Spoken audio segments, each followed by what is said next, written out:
చేసుకోవాలి ఒక back. Serious చేయండి. రెడీ ఫిక్స్ చేసుకోవాలి. ప్రతిదీ ఫాస్ట్, పర్లేదు, ఏం పర్లేదు, పడినా పర్లేదు. Quicker moment.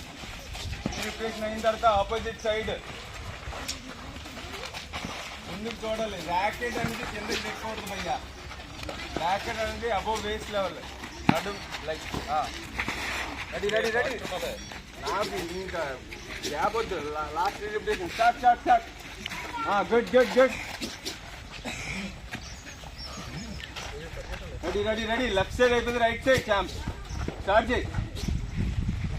మీకు నెట్ అనేది ఎలాగ ఉండాలంటే ఇంకా కేక్ కట్ చేసినప్పుడు ఎలాగ బాల్ వస్తుంది, అలా కట్ చేయాలి మీరు.